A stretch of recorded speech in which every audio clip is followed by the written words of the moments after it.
Good evening student. Welcome to काकन competitive zone. जैसा कि आपने देखा है कि इस चैनल पे अभी मनु शुक्ला सर ने अपनी बायोलॉजी की वीडियो डाली है और अभिषेक सर ने केमिस्ट्री की वीडियो डाली है कि हम नीट में अपने केमिस्ट्री के और बायोलॉजी के मार्क्स को कैसे बूस्ट अप कर सकें। तो here I am Mukul Sharma और आज आपके लिए मैं जो वीडियो बनाने जा रहा हूँ वो वीडियो है फिजिक्स में हम नीट यूजी फिजिक्स में 150 प्लस मार्क्स कैसे अचीव करें। ऐसे कौन कौन से स्टेप हैं जो हम अप्लाई करें और अपने जो नीट सन 2024 है उसमें 150 प्लस मार्क्स लाके अपने सिलेक्शन को पक्का करें। तो यहाँ मैं थोड़ा अपना इंट्रो देना चाहूँगा। तो जैसा कि लिखा है कि मेरा नाम मुकुल शर्मा है और मैं उत्तर प्रदेश में गवर्नमेंट मेडिकल कॉलेज से एक एमबीबीएस स्टूडेंट हूँ और यहाँ काकंद कॉम्पिटेटिव जोन में मैं as a physics tutor part time work करता हूँ। और मैंने अपनी नीट यूजी प्रिपरेशन के टाइम पे भी फिजिक्स, केमिस्ट्री और बायोलॉजी की क्लासेस भी पढ़ाई हैं। मैंने नीट यूजी के बच्चों को भी पढ़ाया है और एवन ड्रॉपर्स को भी मैंने पढ़ाया है। और अभी तक लगभग लगभग मुझसे 3 से 3,500 स्टूडेंट नीट यूजी के जुड़े हुए हैं जो मुझको फ़ोन करते हैं, मुझसे पूछते हैं। लड़कियां भी जुड़ी हुई हैं, लड़के भी जुड़े हुए हैं, वो मुझसे फ़ोन करते हैं, रात को फ़ोन करते हैं, दिन में फ़ोन करते हैं, बोलते हैं सर कि हमें बताइए कि हम अपनी फिजिक्स की प्रिपरेशन कैसे करें, फिजिक्स के मार्क्स को कैसे बूस्ट अप करें। हमको ये सारी हेजिटेशंस होती हैं, हमको अच्छा नहीं लगता। लास्ट टाइम प्रिपरेशन में ये सारे के सारे फेसेस हम सभी स्टूडेंट को देखने पड़ते हैं और मैं खुद उस दौर से गुजरा हूँ, तो मैं आपको एकदम प्रॉपर गाइड करूंगा, तो मेरी बात ध्यान से सुनिएगा। तो मुझसे जो जो सवाल पूछते हैं, यानी कि जो मेरे स्टूडेंट हैं मुझसे जो जो सवाल पूछते हैं, एवन ऑनलाइन जो मुझसे सवाल पूछते हैं या ऑफलाइन जो स्टूडेंट मुझसे सवाल पूछते हैं, वे सारे के सवाल ये हैं। अभी हमारे पास लगभग लगभग 115 दिन बचे हैं, यानी कि हम हार्डली बोल सकते हैं अप्रोक्सीमेटली हमारे पास 4 मंथ्स हैं। उसके बाद हमारा 5 मई को नीट का एग्जाम होना है। तो सबसे पहले क्वेश्चन जो मुझसे पूछा गया है एक बच्चे के द्वारा वो ये है कि भाई कि सर हमको ये बताइए कि 115 दिन में क्या मेरा सिलेक्शन होगा या नहीं। दूसरा क्वेश्चन ये पूछा गया है कि सर मुझे नीट यूजी में बताइए कि कैसे कैसे वेरिएशंस के क्वेश्चंस बनते हैं, तो वो भी आपके लिए हम लेके आए हैं। तीसरे क्वेश्चन ये पूछा गया है क्या बिना पढ़े नीट यूजी में मेरा सिलेक्शन हो जाएगा। और चौथा क्वेश्चन ये पूछा गया है कि सर फिजिक्स समझ में नहीं आता है, क्या करें, है ना। और फिर अगला क्वेश्चन जो पूछा गया ये पूछा गया है कि सर फिजिक्स को कैसे पढ़े, सर आपने फिजिक्स को कैसे पढ़ा, आपने फिजिक्स को कैसे पढ़ा, तो उस पर भी हम चर्चा करेंगे। फिर अगला क्वेश्चन ये है कि होता क्या है कि एज ही ऐसी है।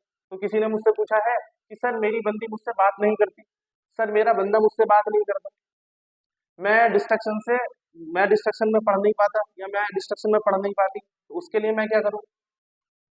फिर अगला क्वेश्चन ये था कि सर मैंने सिलेबस कंप्लीट कर लिया है, मैं कौन से क्वेश्चन करूँ लास्ट टाइम में। अगला क्वेश्चन ये है कि लास्ट टाइम रिवीजन कैसे करें। तो यहाँ पर सारे क्वेश्चन के जवाब मैं आपके लिए लेके आया हूँ। आप पूरी वीडियो अच्छे से देखिएगा और आप यहाँ से सेटिस्फाई होके जाएंगे, ये हमारा वादा है। तो चलते हैं, पहले जानते हैं कि जो पैटर्न है नीट यूजी क्वेश्चन पेपर का वो कैसा होता है, उसको हम पहले समझते हैं। क्योंकि जो नीट का एग्जाम है, इस नीट एग्जाम में हमारे पास 4 सब्जेक्ट होते हैं। एक होता है फिजिक्स, एक होता है केमिस्ट्री,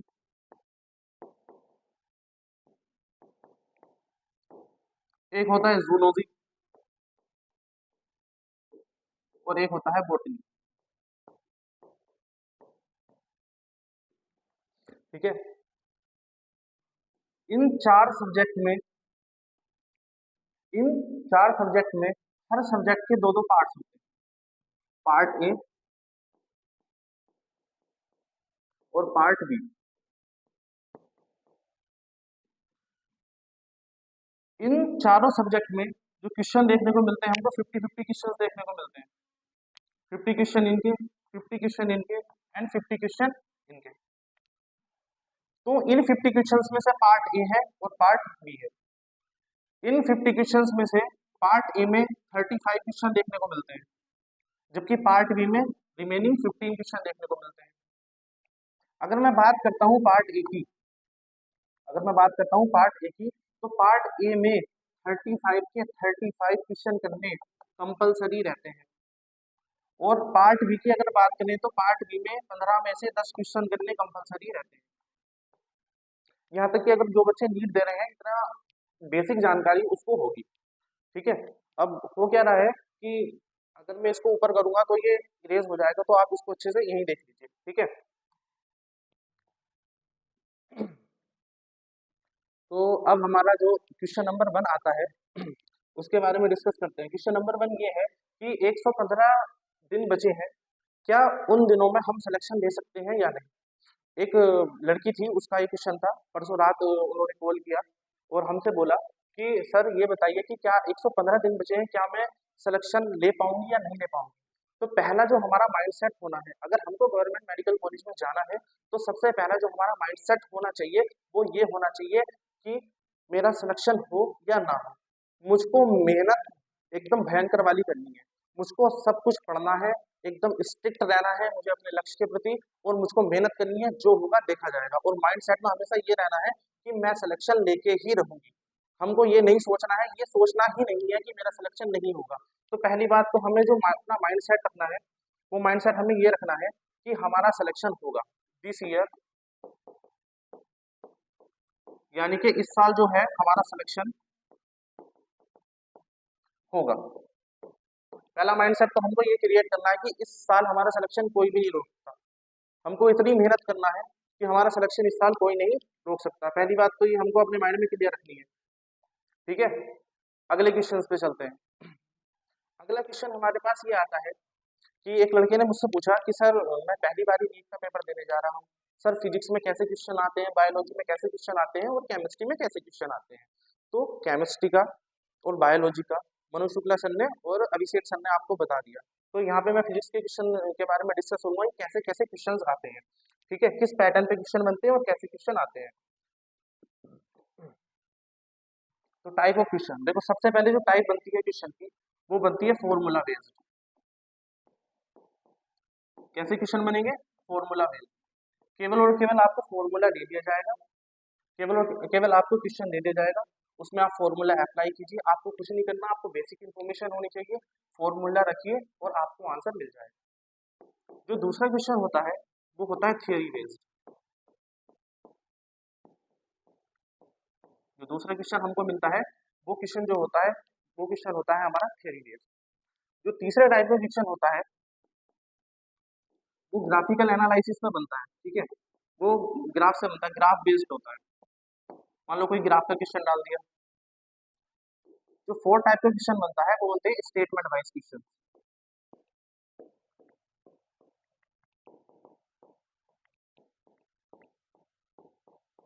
और इसी स्टेटमेंट वाइज क्वेश्चंस को हम मतलब क्वेश्चन ऐसे बनते हैं, स्टेटमेंट वाइज क्वेश्चन ऐसे बनते हैं कि आपको चार ऑप्शन दे दी जाएंगे और इन चार ऑप्शन में से आपको छटवाया जाएगा कि बताइए इसमें से कितने ठीक है, ये कितने ठीक नहीं है। तो ऐसे ऐसे क्वेश्चन हमसे पूछे जाएंगे। जो फिफ्थ टाइप के क्वेश्चन बनते हैं वे बनते हैं कंसेप्चुअल क्वेश्चन।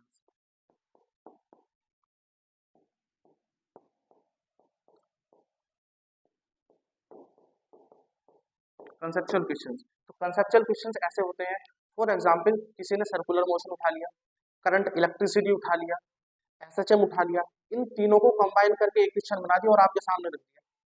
तो यही वे क्वेश्चंस होते हैं जहां से आपकी रैंक डिसाइड होती है, आपका कॉलेज डिसाइड होता है। तो इसलिए हम सारे क्वेश्चन को समझेंगे क्या होते हैं और कैसे होते हैं, फिर आगे चलते हैं। तो पहला जो क्वेश्चन है हमारे पास वो कैसा क्वेश्चन है, फॉर्मूला बेस्ड क्वेश्चन है। ठीक है, अब मैं आपको ये बताऊंगा कि गलती कहाँ कहाँ होती है, कैसे कैसे होती है। ठीक है, अब होता क्या है कि हमारी प्रिपरेशन पूरी है, हमें कंसेप्ट सारे क्लियर है हमारे, मगर हम गलती कहाँ कर देते हैं, हम गलती यहाँ कर देते हैं कि हमने सबसे पहले यूनिट चेक नहीं करी, आंसर हमने निकाल लिया, यूनिट चेक नहीं करी। हर क्वेश्चन में कोई ना कोई ऐसा शब्द दिया रहता है जो उस क्वेश्चन को सोल्व करवाएगा, है ना। पढ़ते हैं, आइए। तो क्वेश्चन क्या कह रहा है, क्वेश्चन ये कह रहा है कैलकुलेट द मैक्सिमम एक्सेलरेशन। ठीक है, ये इस वर्ड पे ध्यान दीजिएगा, उसने पूछा है maximum acceleration, calculate the maximum acceleration of moving A car so that a body lying on the floor of a car remains stationary. The coefficient of the static friction between the body and the floor is 0.15. करें शुरू question करना। तो ये question हमसे ये कह रहा है कि एक बॉडी है, फॉर एग्जाम्पल हमने एक बॉडी मान ली, ये बॉडी है, माना कि इसका मास कितना है, m है। उसने बोला है कि हमको वो मैक्सिमम एक्सेलरेशन चाहिए जिसपे ये बॉडी स्टेशनरी रहे। अगर एक्सेलरेशन है तो इसका मतलब फोर्स भी लगी होगी। मान ले कि फोर्स इस पे F लगी है, मान लेते हैं। उसने बोला है कि coefficient of static friction between the body is इतना है, यानी कि इसका क्या लग रहा है, स्टैटिक फ्रिक्शन भी लग रहा है, पीछे की ओर लगेगा स्टैटिक फ्रिक्शन। स्टैटिक फ्रिक्शन क्या करता है, स्टैटिक फ्रिक्शन क्या काम करता है, फ्रिक्शन का मतलब ये होता है it opposes the relative motion of the two bodies, it opposes the relative motion between the bodies. तो ये क्या आ गया हमारा स्टैटिक फ्रिक्शन, ये हमारी कोई फोर्स लगी है, फोर्स बराबर कितनी होती है, ma होती है। अब इसने पूछा है कि वो मैक्सिमम एक्सीलरेशन बताओ जिसपे ये बॉडी रेस्ट कंडीशन में रहे, यानी कि ना बॉडी इधर जाए ना इधर जाए, इधर ही रहे। तो कहने का मतलब क्या है, मैं इसको कितना भी ऐसे खींच लूं, अगर पिछले वाली फोर्स ज्यादा है तो ये आगे कभी नहीं जाएगा। क्या इतनी बात ठीक है? तो मैं ऐसे लिख सकता हूँ, जो फ्रिक्शनल फोर्स है वो ज्यादा होनी चाहिए एम में से, जो यहाँ फोर्स लग रही है। अब इसको कैसे लिखते हैं, इसको लिखते हैं म्यू एस इंटू एन, और ये एम में आ जाएगा। आया ना, बिल्कुल सही बात है। अब जो नॉर्मल रिएक्शन होती है वो कैसे लगती है, एक नॉर्मल रिएक्शन कैसे लगती है, ऐसे लगती है, और नॉर्मल रिएक्शन ऐसे लगती है, और ये किसके बराबर हो जाएगा, एम जी के। है ना, ठीक है। तो mu S into M G is greater than M into A, इसको इससे हमने कट कर दिया। आया ना, बिल्कुल। तो जो एक्सेलरेशन हमारा आया वो किसके बराबर आया, म्यू एस की वैल्यू कितना दे रखा है, ये दे रखा है, कर दो 0.15 into 10, acceleration is less than 1.5 metre per second square. अब उसने ये पूछा है, देखो एक्सेलरेशन कितना हो सकता है, एक्सेलरेशन या तो इससे कम हो या फिर इसके बराबर हो। तो उसने पूछा है मैक्सिमम एक्सेलरेशन, तो ए मैक्सिमम कितना आ जाएगा, ए मैक्सिमम आ जाएगा 1.5। आंसर ये भी हो सकता था, अगर वो पूछता है कि एक्सेलरेशन बताओ तो आंसर ये भी हो सकता था, मगर उसने पूछा है मैक्सिमम एक्सेलरेशन बताओ, तो इसलिए हमारा आंसर जो है ये जाएगा। तो फॉर एग्जाम्पल यहाँ पे क्या कर सकते थे, ये क्या करते दो ये कर सकते थे कि ऑप्शन ऐसे बना देते 1.5 सेंटीमीटर पर सेकंड स्क्वायर, एक ऑप्शन ये कर देते। तो आधे से आधी जनता क्या करती, आधी जनता इस हटिका का भाग जाती, मगर वहां पे क्या हो जाता, -5 हो जाते। ऐसा हमको नहीं करना है, ठीक है। चलो आगे चलते हैं। इस टाइप का क्वेश्चन समझ में आ गया, केवल और केवल फॉर्मूला बेस्ड क्वेश्चन था, करे निकले टिक करा, ज्यादा टाइम नहीं लगना चाहिए, ठीक है। अगला क्वेश्चन ये है थ्योरी बेस्ड, ठीक है। क्वेश्चन पढ़ते हैं थ्योरी बेस्ड कैसे, अब पढ़ते हैं। इसने बोला है कि 3 block with the masses m 2m and 3m are connected by the strings as shown in the figure. After a upward force F is applied on a block M, the mass moves upward at the constant speed. यहाँ पे हमको एक word मिल गया, कौन सा वाला, constant speed. हमको क्या मिल गया, एक वर्ड कांस्टेंट स्पीड, एक वर्ड मिल गया। तो फिर उसने पूछा है what is the net force on the block of mass 2m। इस 2m मास को उसने क्या पूछी है, वर्ड पे ध्यान दे रहे हो, फोर्स नहीं पूछी है, उसने पूछी है नेट फोर्स बतानी है। और नेट फोर्स बराबर कितनी होती है, एम ए। आया ना, नेट फोर्स बराबर कितनी होती है, एम ए होती है। और न्यूटन के फर्स्ट लॉ के according, Newton first law of inertia क्या कहता है, ये कहता है कि एक बॉडी रेस्ट कंडीशन में या फिर कांस्टेंट वेलोसिटी से मूव तब तक करती रहेगी जब तक कि उस पर कोई भी एक्सटर्नल फोर्स अप्लाई नहीं हो जाती है, वो अपनी स्टेट को चेंज नहीं करेगी, वो कांस्टेंट स्पीड से चलती रहेगी, चल रही है तो कांस्टेंट स्पीड से कांस्टेंट वेलोसिटी से चल रही है तो चलती रहेगी, रेस्ट पे है तो रेस्ट पे ही रहेगी तब तक जब तक उस पर कोई एक्सटर्नल फोर्स अप्लाई नहीं हो जाती है। तो यहाँ पे फर्स्ट लॉ के अकॉर्डिंग हमको पता चल गया एक्सेलरेशन कितना है, 0 है, क्योंकि कांस्टेंट स्पीड से चल रही है, एक्सेलरेशन 0 है तो फोर्स 0 होगा। आंसर टिक के और निकले। क्या ये बात समझ में आ गई, ठीक है। अब चलते हैं अगले क्वेश्चन पे। अगला क्वेश्चन क्या है, देखो अगला क्वेश्चन ऐसे आते हैं ग्राफिकल एनालिसिस पे। इसने बोला एक थिक करंट कैरिंग वायर है जिसकी रेडियस r है और करंट I है, यूनिफॉर्मली डिस्ट्रीब्यूटेड है, उसके क्रॉस सेक्शन एरिया में the variation of the magnetic field B due to the cable with the distance r from the axis of a cable is represented by. अगर formula हमको याद है या फिर अगर हमने ग्राफ देख भी रखा है तो भी ये क्वेश्चन सोल्व हो जाएंगे, ठीक है। उसका इसका डायग्राम कैसा बनता है, ग्राफ का कुछ ऐसा बनता है। ठीक है, ये वायर होती है, ये वायर की क्या होगी, एक्सिस हो गई। यहाँ से एक डिस्टेंस हमने मान ली आर, ठीक है, इसके अंदर कोई डिस्टेंस मान ली हमने आर, और ये इसकी क्या होती है, रेडियस होती है। तो मैग्नेटिक फील्ड का जो फॉर्मूला होता है इसकी सरफेस पे, वो कितना होता है, mu not I upon 2 pi R. Surface पे जो बी आउट होता है वो कितना होता है, mu not I upon 2 pi R. और जो मैग्नेटिक फील्ड होता है अंदर वो कितना आता है,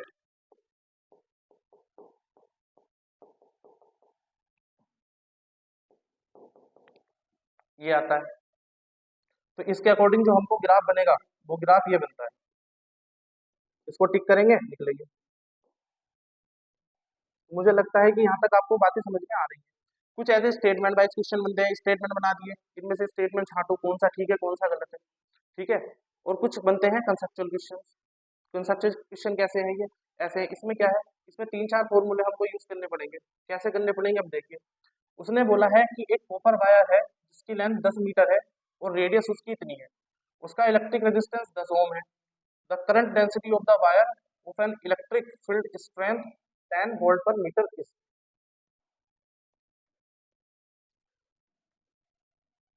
देखो हमारे, मैं जब पढ़ता था तो हमारे एक सर थे जिनका नाम शरद परेरा सर था। वो ये कहते थे कि अगर तुमको फिजिक्स का क्वेश्चन सोल्व करना है तो पहले क्या करो, उस क्वेश्चन को पढ़ो। पहले इस क्वेश्चन को हमने पढ़ लिया, फिर उस क्वेश्चन में जो जो चीजें दे रखी हैं, जो जो डाटा दे रखा है, उसको फाइंड आउट करते जाओ। और जिसके बारे में पूछ रहा है उसके सारे के सारे फॉर्मूले पहले से लिख दो। तो वही करते हैं। हम हमसे पूछ क्या रहा है, करंट डेंसिटी पूछ रहा है, जे होती है, फॉर्मूला हमारे पास पता है, आई अपॉन ए होता है। इतनी बात हमारे पास क्लियर है। अब हमको क्या क्या दे रखा है, लेंथ दे रखी है 10 मीटर, हमको रेडियस दे रखी है, कितनी दे रखी है भला, 10⁻⁻² अंडर रूट 5 मीटर, ये दे रखी है। और साथ ही साथ में रेजिस्टेंस कितना दे रखा है, 10 ओम का हमको रेजिस्टेंस दे रखा है। इतनी बात क्लियर है। हमसे करंट डेंसिटी पूछ पा रहा है और इलेक्ट्रिक फील्ड हमको कितना दे रखा है, 10 वोल्ट पर मीटर दे रखा है। तो हमने एक रफली डायग्राम बना लिया, ठीक। अब मुझे एक बात बताओ, मुझे ये निकालना है, क्या एरिया मेरे पास निकल जाएगा, एरिया मेरे पास यहाँ से निकल जाएगा, रेडियस से हमारे पास एरिया निकल जाएगा, कितना निकलेगा, एरिया जो होता है वो कितना होता है, पाई r² होता है।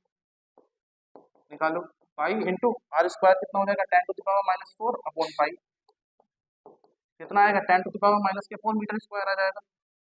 ठीक है, एक चीज तो हम यहाँ से निकाल के ले आए, तो हमारे पास ये तो आ गया। तो बचा क्या, बचा हमारे पास आई। आई को कैसे निकाले, तो भाई आई को निकालने के लिए कोई ना कोई डाटा दे रखा होगा, तो आई को देखते हैं कैसे निकालेंगे। अब हमारे पास रेजिस्टेंस है, इलेक्ट्रिक फील्ड है, हमको समझ में आ रहा है कि V equal to I R लगा सकते हैं, ओम्स लॉ से लगाओ, V equal to I R. वो बी कहाँ से लाए, फिर सोचेंगे, फिर सोचेंगे, सोचेंगे, सोचेंगे। तो बी का हमारे पास जो फॉर्मूला था, याद करो, याद करो, कहाँ पढ़ा था हमने, हमने पढ़ा था इलेक्ट्रिक फील्ड में। इलेक्ट्रिक फील्ड में हमने पढ़ा था वोल्टेज और इलेक्ट्रिक फील्ड का जो संबंध होता है वो क्या होता है, वो होता है ई इंटू एल, आई हो जाएगा इंटू आर हो जाएगा, है ना। तो यहाँ से हम निकाल के ले आएंगे, क्या निकाल लेंगे, यहाँ से करंट निकाल के लाएंगे। निकालते हैं, ये 10 है, लेंथ कितनी दे रखी है, 10 दे रखी है, आई रेजिस्टेंस 10 दे रखा है, आई बराबर कितना आ गया, 10 आ गया। तो हमारे पास आई भी निकल गया और हमारे पास एरिया भी निकल गया, दोनों को रख दो, 10/10⁻⁻⁴ ऊपर जाएगा प्लस का 10⁵ देख लो, 10⁵ ये आंसर। तो ऐसे हम करते हैं कंसेप्चुअल क्वेश्चन, जिसके अंदर दो या दो से अधिक फॉर्मूले यूज हो रहे हो, अलग अलग चैप्टर्स के फॉर्मूले यूज हो रहे हो, तो वो सारे के सारे किस कैटेगरी में आते हैं, कंसेप्चुअल क्वेश्चन की कैटेगरी में आते हैं, और ये हार्ड क्वेश्चन होते हैं।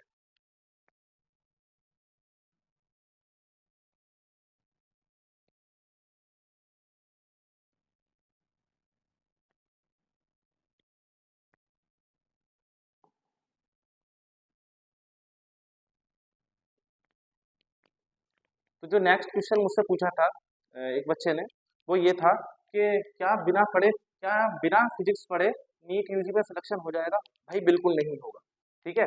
एग्जाम्पल देते हैं, एग्जाम्पल देते हैं, और एग्जाम्पल मैं और किसी को नहीं दूंगा, मैं अपने रूममेट का एग्जाम्पल दूंगा। नो, ठीक है। मेरे रूममेट का सिलेक्शन जो हुआ है वो 6th अटेम्प्ट में हुआ है। उसका रीजन ये था कि उसकी फिजिक्स थोड़ी सी कमजोर थी। उसकी जो फिजिक्स थी वो फर्स्ट अटेम्प्ट में जो फिजिक्स में नंबर थे उसके 0 थे। वो 0 से लेके उसने 155 160 की जो जर्नी तय की है, उसमें जो इंसान वो बना है, वो ये बना है कि उसने फिजिक्स को बड़ा अच्छे तरीके से पढ़ा। उसने मुझसे खुद कहा है कि अगर भाई मैं फिजिक्स नहीं पढ़ता तो मेरा सिलेक्शन नहीं हो पाता। तो इसका जवाब मुझे लगता है इससे बेहतरीन तरीके से नहीं दिया जा सकता। भाई मेरा रूममेट ही है जिसके फिजिक्स में 0 थे और वो आज मेरे साथ है। अपना एमबीबीएस कर रहा है किसी गवर्नमेंट कॉलेज से, और वो भी किससे? फिजिक्स पढ़ के, अच्छी तरीके से उसको पढ़ के समझ के, है ना? तो इस मुझे लगता है कि इस बात का जवाब आप लोगों को मिल चुका है।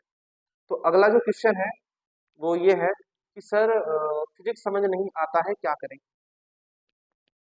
फिजिक्स समझ में नहीं आता है क्या करें? अब फिजिक्स पढ़ने का कुछ तरीके होते हैं, सबके अपने तरीके अलग अलग होते हैं, और जो पर्सनली मैं जिस तरीके से पढ़ा हूँ मैं वो आपको बिल्कुल बात बताता हूँ, है ना? ये लिख रखा है, ठीक है, कि फिजिक्स कैसे पढ़ें। सर फिजिक्स को कैसे पढ़ें?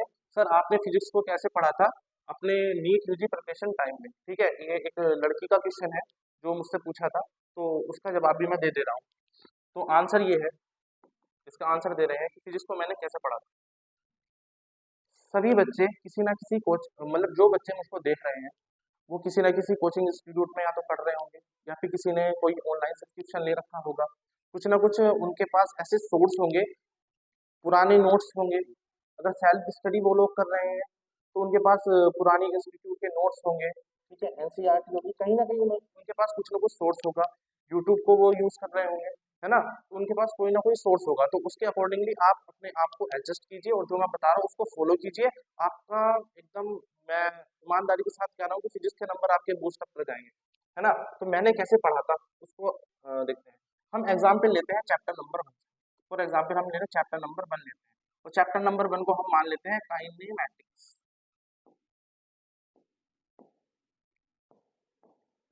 ठीक है? ये हमारा चैप्टर है काइनेमैटिक्स। फॉर एग्जाम्पल मैंने काइनेमैटिक्स में इक्वेशन ऑफ मोशन पढ़ ली, ठीक है, इक्वेशन ऑफ मोशन मैंने पढ़ ली, ये डे 1 की बात है, ये डे 1 की बात है। तो बी बराबर यू प्लस ए टी मैंने पढ़ लिया, ठीक। फिर जो अगले दिन आया you T plus half A T square, फिर बी स्क्वायर बराबर कितना हो जाएगा यू स्क्वायर प्लस के 2a एस। तो फर्स्ट डे मैंने क्या किया, इक्वेशन ऑफ मोशन पढ़ ली, ठीक है। जो हमारा लेक्चर था, आपने अगर ऑनलाइन ले रखा होगा तो आपके लेक्चर्स मिलते होंगे, है ना? अगर ऑफलाइन पढ़ रहे हैं तो भी लेक्चर्स होते होंगे। फॉर एग्जाम्पल एक लेक्चर में काइनेमेटिक में इतना हुआ, इक्वेशन ऑफ मोशन हुए, उसके जो प्रीवियस ईयर क्वेश्चंस थे वो सारे के सारे प्रीवियस ईयर क्वेश्चन करवा दिए गए, है ना? तो अब डे 1 की बात तो ये होगी। तो डे 1 में मैंने क्या किया, काइनेमेटिक्स में इक्वेशन ऑफ मोशन के जितने क्वेश्चन मुझे करवाए गए थे या जितना सोर्स मेरे पास मटेरियल था उसको मैंने अच्छे तरीके से रगड़ लिया, उसको अच्छे तरीके से मैंने याद कर लिया। अब क्या हुआ, मैं अगले दिन उठा, सुबह में उठा, ठीक है। मैं क्या हुआ, सुबह में उठा 4 बजे। तो 4 बजे उठ करके सबसे पहले मेरा काम ये था कि मैं एक बार आंखों में इसको रिवाइज कर लूँ। मैंने इसको रिवीजन कर लिया, बी बराबर U plus A T, S बराबर U T plus half A T square, B square plus U square plus के 2s, ऐसे कर करके मैंने क्या कर लिया, रिवाइज कर लिया। अब मैंने जब ये रिवाइज कर लिया तो मेरा काइनेमेटिक्स का ये पोर्शन पूरा तैयार हो गया, ठीक है। अगले दिन फॉर एग्जाम्पल मान लो सर ने तुमको पढ़ा दिया motion under gravity, motion under gravity पढ़ा दिया तुमको, मोशन अंडर ग्रेविटी पढ़ा दिया पूरी तरीके से, यानी कि मोशन अंडर ग्रेविटी तुम्हारा पूरा का पूरा कंप्लीट कर दिया। जब वो पूरा का पूरा कंप्लीट कर दिया तो उसमें काफी सारे फॉर्मूले तुमको मिल गए, p is equal to under root 2g तुमको मिल गया, ठीक है, t बराबर अंडर रूट क्या हो गया 2h/g तुमको मिल गया। ये सारे के सारे काफी सारे फॉर्मूले तुमको मिल गए, तुमको इसमें प्रोजेक्टाइल मोशन भी पढ़ा दिया। अब क्या करा, जब तुम सुबह उठे तुमने ये भी पढ़ दिया, ये भी पढ़ दिया, और जब रात को सोने गए तो ये भी तुमने पढ़ लिया और ये भी तुमने पढ़ लिया, ठीक। फिर अगला दिन होता है, जब अगले दिन की सुबह तुम उठोगे तो तुम पहले ये रिवाइज करना, फिर ये रिवाइज करना, फिर ऐसा रिवाइज करना। तो ऐसे करते करते जब तुम 10 से 15 दिन पार कर जाओगे, तुम्हारे अंदर एक अलग सा कॉन्फिडेंस जो है वो डेवलप होने लगेगा, और फिजिक्स में तुमको इंटरेस्ट आने लगेगा, बहुत ही इंटरेस्टिंग फिजिक्स बन जाएगी। और सारे के सारे कंसेप्ट जो है तुम एकदम टिप्स पे, सारी की सारी चीजें तुम्हारी टिप्स पे हो जाएंगी। तुमको कुछ और एक्स्ट्रा बताना चाह रहे हैं? मैंने क्या किया था, मैंने क्या किया था, मैंने ब्लैंक पेजेस लिए थे, मैंने क्या किया था, ब्लैंक पेजेस लिए थे,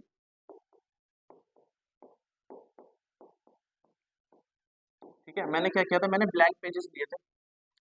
ब्लैंक पेजेस मैंने लिए थे 30 + 30, इस रेशो में मैंने ब्लैंक पेजेस लिए थे। 30 ब्लैंक पेजेस को मैंने एक जगह पिनअप किया, 30 ब्लैंक पेजेस को मैंने एक जगह पिनअप किया।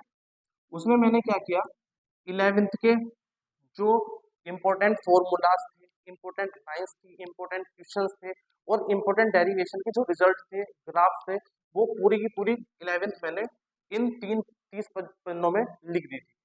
फिर जो बचे हुए 30 पन्ने थे उसमें मैंने 12th क्लास के सारे कंसेप्ट, सारे के सारे फॉर्मूलाज मैंने एक रफ शीट बना ली थी अच्छा करके।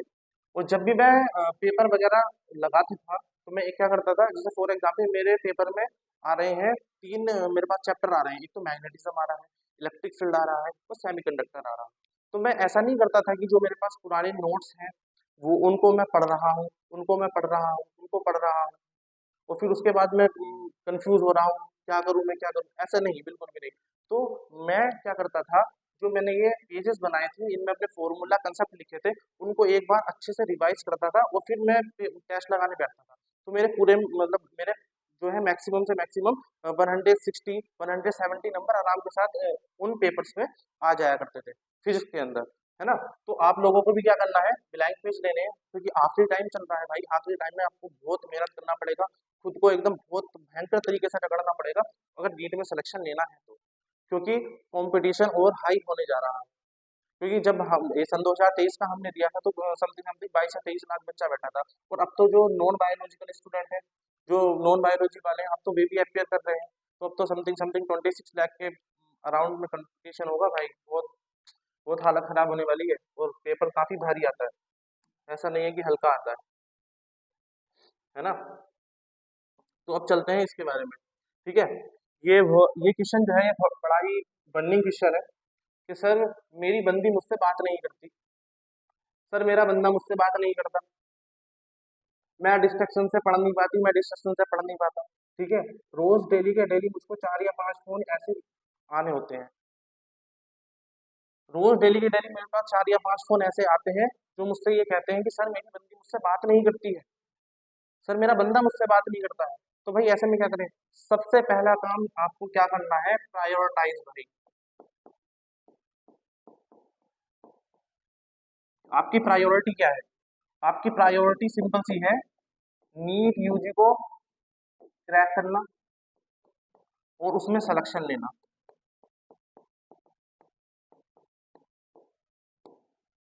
आया ना, हम भी आए हैं।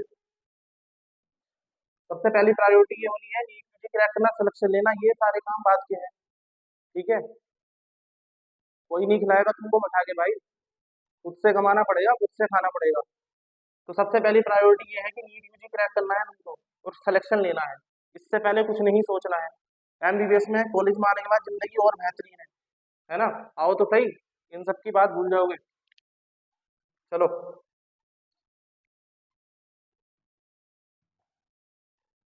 अब अगला है, सर मैंने सिलेबस कंप्लीट कर लिया है, मैं कौन से क्वेश्चन करूं। भाई तू अब प्रीवियस ईयर क्वेश्चन कर और कुछ मत कर, प्रीवियस ईयर क्वेश्चन करो।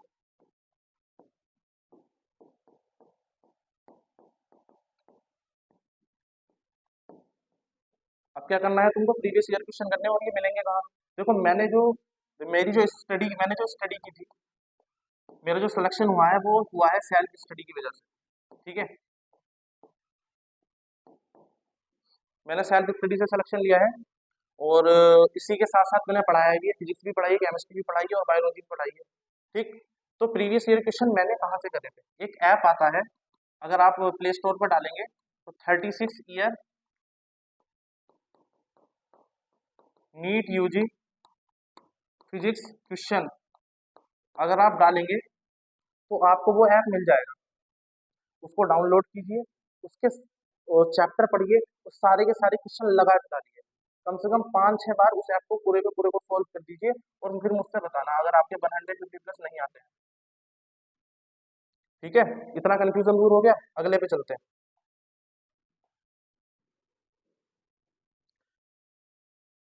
ठीक। अब आती है कि लास्ट टाइम रिवीजन कैसे करें। लास्ट टाइम रिवीजन करने के लिए मैंने तुमको बताया था कि 30-30 पेज लिए थे हम लोगों ने, याद करो अभी लिए थे। उसमें क्या करा था, 11th बनाया था। 11th में 11th के शॉर्ट नोट्स थे, और उसमें क्या थे, 12th के शॉर्ट नोट्स थे। अब क्या करना है, लास्ट टाइम रिवीजन पे हमको क्या करना है, डेली के डेली हमको 2 घंटे निकालने हैं। 1 घंटा इसके लिए, 1 घंटा इसके लिए। लास्ट 1 मंथ की बात बता रहे हैं। और हमारी स्पीड इतनी हो जानी चाहिए कि उस 1 घंटे के अंदर हम 3 से 4 चैप्टर जो है रिवाइज कर लें। और 3 से 4 चैप्टर हम क्या करें, इसके रिवाइज कर लें। और फिर जब तुम फिजिक्स का क्वेश्चन पढ़ोगे ना नीट के पेपर में, भाई एकदम मक्खन मलाई लगेगा तुमको। ऐसा लगेगा कि यार ये तो सब कुछ पढ़ा हुआ है। अगर 2 चैप्टर के अलग डिफरेंट कॉम्बिनेशन के क्वेश्चन भी आ रहे हैं, तुम समझो कि अच्छा अरे यार ये सर्कुलर मोशन का था, अच्छा इसमें 2 पाई बाय, इसमें 2 पाई बाय ओमेगा है, अच्छा ये टाइम पीरियड है, और हम इस टाइम पीरियड को इसमें एसएचएम में भी यूज कर सकते हैं। तुमको पूरा की पूरी फिजिक्स ऑन द टिप्स हो जाएगी इन सारे पॉइंट्स की वजह से। ठीक है, तो आगे चलते हैं। अगर आपको कोई भी एजुकेशन के रिलेटेड, कोई भी स्टडी के रिलेटेड अगर आपको हेल्प चाहिए, तो आप जो है काकंद जोन के साथ कनेक्टेड रहिए, काकंद कम्पिटेटिव जोन के साथ कनेक्टेड रहिए, है ना। और हमारा जो चैनल है काकंद जोन, उसको सब्सक्राइब कीजिए। ठीक। और अगर किसी को मुझसे पर्सनली बात करनी है, तो मेरा इंस्टाग्राम आईडी ये है, मुकुल शर्मा एमबीबीएस। और मेरा यूट्यूब चैनल जो है वो मुकुल शर्मा एमबीबीएस है। तो आप मतलब बिल्कुल भी मतलब हेजिटेट मत कीजिएगा। आप मुझको सिंपल डीएम कर सकते हैं इंस्टा पे, या फिर यूट्यूब पे भी हम कमेंट वगैरह में डाल सकते हैं, तो मैं रिप्लाई कर दूंगा आपको अगर कोई और क्वेरी है तो। और कुछ इससे अगर रिलेटेड वीडियो हमसे चाहते हैं, तो आप हमको बताइए, और हम वो आपको प्रोवाइड करेंगे अच्छी तरह से। ठीक। एक पार्ट 2 है जो अभी कुछ दिनों में आएगा, हफ्ते भर में या फिर अगले संडे को हम डाल देंगे। तो वो पार्ट 2 ये है कि ऐसा होता है कि हम नीट का पेपर देने बैठते हैं। ठीक है, एक एग्जाम्पल लेते हैं। मेरा रूममेट है, उसने भी 2 चैप्टर पढ़े, मैं हूँ मैंने भी 2 चैप्टर पढ़े, मगर मेरे रूममेट के नंबर जो है वो 150 आ गए फिजिक्स में, मगर मेरे नंबर जो है वो 110 आ गए फिजिक्स में, फॉर एग्जाम्पल। तो उसने ऐसा क्या खास कर दिया, जब मैंने भी 2 पढ़े उसने भी 2 पढ़े। यानी कि सेम नॉलेज के साथ मैक्सिमम आउटपुट हम किस तरह से निकाल सकते हैं, उस कंसेप्ट पे बात हम करने वाले हैं इसमें, है ना। और आपको ये जानना बहुत जरूरी है। तो हमारे साथ कनेक्टेड रहें। और इसी के साथ थैंक यू। और ये बड़ी प्यारी लाइन लिखी है, ये मतलब दिल के मेरे बहुत करीब है, कि if there is no struggle then there is no growth. ठीक है, अगर आपका संघर्ष शून्य है, तो आप कभी भी ग्रोथ नहीं कर सकते। तो इसी के साथ very happy good morning to all, a very happy good evening to all.